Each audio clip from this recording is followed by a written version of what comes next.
রাষ্ট্র নেপাল। আজকে নেপাল বলছে এখানে চায়নার এয়ারবেস তৈরি করে দেব।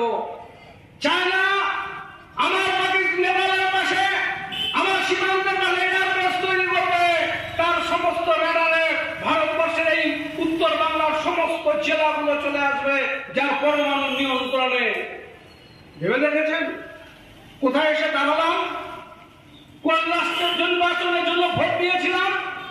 কোন 56 ইঞ্চিকে ভোট দিয়েছিলাম? ভুটান 2 বছর করোনার পরে ভারতবর্ষের মানুষকে ঢুকতে দেয় না। কোন ভারতবর্ষ তৈরি করলাম ভাববেন না।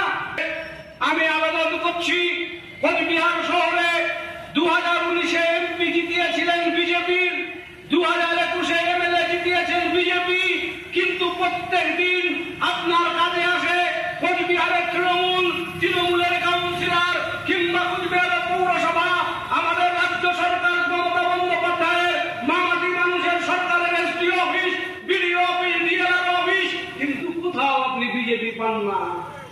প্রত্যেক দিন আপনার পাশে তৃণমূল কংগ্রেস, তার সরকার। কোথায় পান এমএলএ?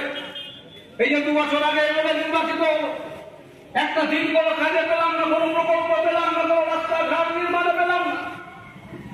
তাই বন্ধুগণ, আমার বক্তব্য দীর্ঘায়িত করি না, আরো বক্তারা বক্তব্য রাখবেন। আশা করছি আর কিছুক্ষণের ভেতরে আমাদের রাজ্যের মন্ত্রী উদয়ন গুহ এখানে আসবেন। আপনারা সবাই থেকে সভাকে সফল করবেন। আরেকবার শেষ অনুরোধ রেখে যাই, আগামী 19 তারিখের নির্বাচন, ভোটের লাইনে দাঁড়িয়ে তৃণমূল কংগ্রেসের প্রার্থী জগদীশ বসুনিয়াকে নির্বাচিত করুন।